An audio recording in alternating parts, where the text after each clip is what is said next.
Hi, my name is Aaron Linsdau. I'm a polar explorer and motivational speaker. It is book review day! Today we're talking about Voices at Twilight by Lori Howe, a book I've read, I've enjoyed experiencing. Please support my channel by subscribing.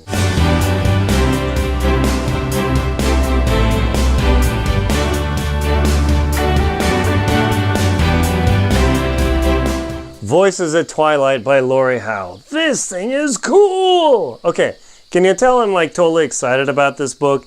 Because one, I'm reviewing it, and two, because it's totally cool. I mean, check out the cover.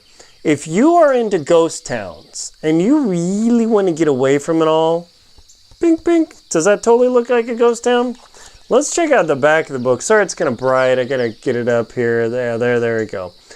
Look at those beehive kilns. Those were back in the, I'm looking at the screen here. Those are back in the way back days of the Union Pacific and other railroads and people who were mining. These kilns that people would cut wood down, put it in there, burn it, generate charcoal, and then they could generate the charcoal for whatever their needs were. So this book immediately strikes me as like, hey man, that's pretty interesting, because that has an old building that looks like a ghost town sort of thing. Voices at Twilight. Ooh. Now, initially I think, oh, what's that? Well, let's think about this.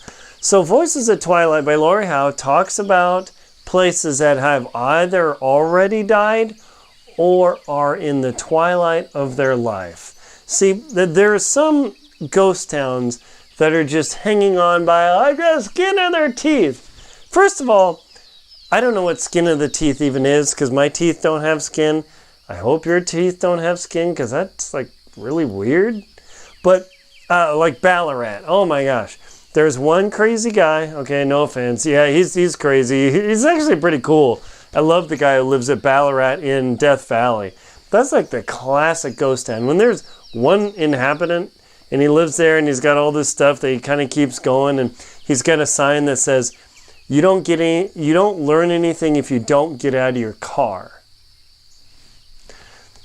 Lori Howe's book is designed to get you out of your car. Instead of just driving up, rolling down the window, busting out your phone, chick, chick, chick, chick, chick, chick, yeah, and then doing that, this book is designed to get you out of there. So the book covers, Kimmler, 12 locations. All in Wyoming, because Wyoming is a pretty empty state. It is huge. Like if you want to drive from Jackson, Wyoming to Cheyenne, it's 8 hours. It's freaking far. If people who drive in Wyoming, they don't measure in distance like they do in the Midwest and East.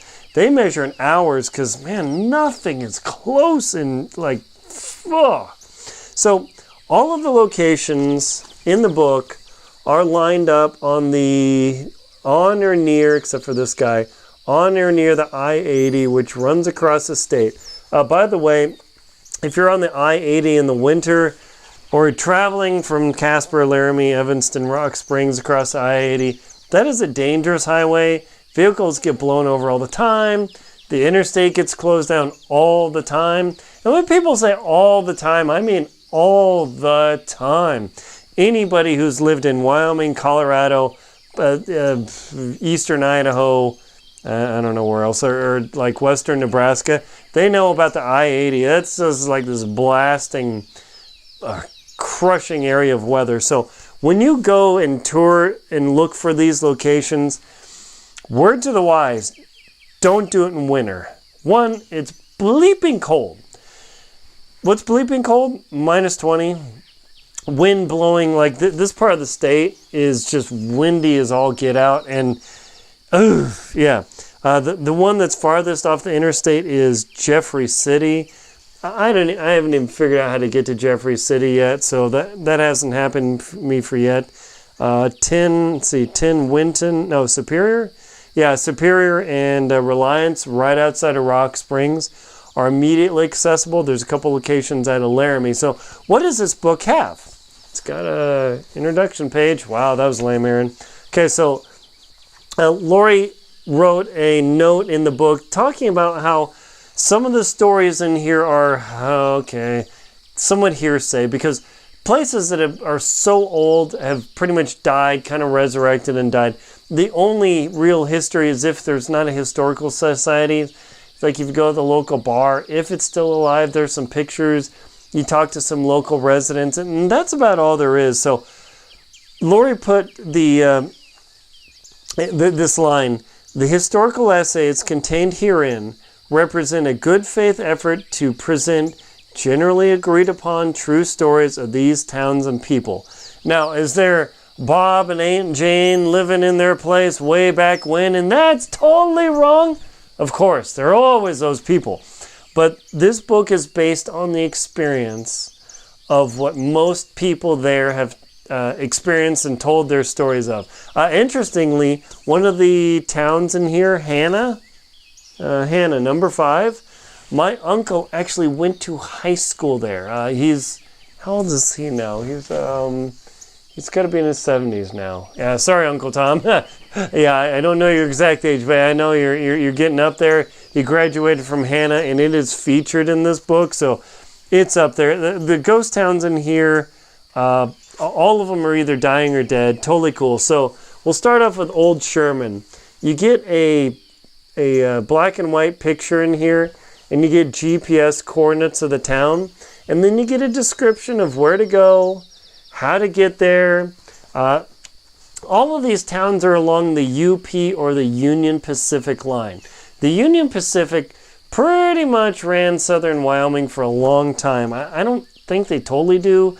Gas, oil, natural resources kind of run southern Wyoming now, but the Union Pacific pretty much ran the whole state at the time while people were mining and growing up. So she goes through and she talks about things. There's still some quotes from signs that she gave that are descriptions, which are pretty cool. Morning found us still at Sherman, and we did not move until 1 p.m.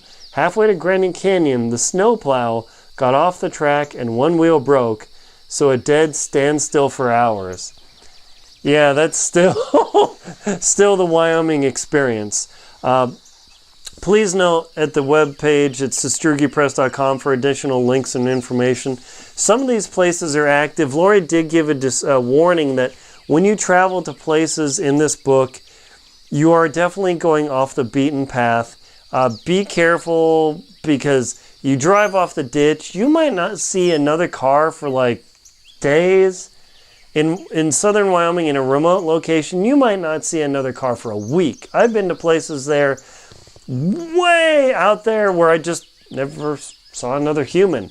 So if you're going there, let somebody know who is responsible so you don't fall down a canyon and cut your hand off like Aaron Ralston to save yourself. It probably won't happen here, but don't do anything dumb.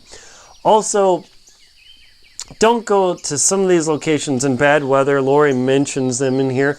But one of the cool things is she actually includes a little bit of poetry about the experience. So not only do you get to read about they call them an essay in this book, but it's really just a tour guide, basically. And then it actually gives a poem for, I think, like all of the cities. So it actually gives you a little bit of oral experience, or you can either read the poem out loud or just say it in your mind. Like, let me find a cool town here. Like Hannah. Okay, we'll talk about my uncle, Hannah. We'll take the third stanza of Hannah. Hannah is still waiting for someone to buy her a drink as she sits at the bar, squinting through cigarette smoke, wearing stale perfume, and dangling for sale signs like plastic earrings, waiting for an offer, come 20 years too late. That sounds like Hannah. Yeah, pretty much. So this is pretty cool. And also, I love this part, so I'm part Japanese. So Hannah, remains of the once vital Japanese village are lamentably scattered and few. There was a Japanese village in the middle of like southern Wyoming in Hannah, which is number 5, like way the heck out there in Wyoming. I don't know what a bunch of Japanese people were doing out there, but somehow they got there. God, no clue. There's like 2 satellite dishes in a building and an 80s baby blue jacuzzi. They have photographs from 1908, way long ago, that show neat, verdant rows of a Japanese town garden. The contrast between them and the garish palm trees spray painted on the cracked facade of the bar is pretty striking. That is the cool thing about going to these places. It's like this whole mind bender of palm trees in Wyoming, probably not. Japanese settlement in the middle of a Hannah mining town, and Hannah had some bad stuff happen. Yeah, like the place like blew up. Yeah, there's the threat of violence. People got blown out of there. You can see there you go. It's like a cemetery. Also, the book does have color photographs. Where are we here? I mean, that's like a total dead bus. Let me see if we can find another color photo here. Yeah, check this out. Old school Wyoming sign to give a little of the history. Love the old vehicles. So that is pretty cool. Let me see if there's anything else in here. Oh yeah, Union Hall. So, and these photos are by Eric Mulvar. And they're all marked in here. He did some great photos in here, and you can see the Union Hall. It actually like totally looks legit, but if you look at the back of the building, it's completely collapsed. Who knows what's happened over, I think it was 1936, like a gazillion years. So it's fascinating to walk these places. This beautiful facade, and the back is just like toast. The old stone structure in Superior here, right there. Check that out. It's way cool. So if you're into ghost towns, you want to do some offbeat traveling, not the usual tourism in Yellowstone and Grand Teton, maybe Devil's Tower. This book, Voices at Twilight, totally accessible. The descriptions are not academic, so it's pretty fun to read, very informative, and it'll get you way off the beaten path. This book will definitely get you a world beyond experience, into the world beyond your doorstep and your world beyond, way beyond your city limits here.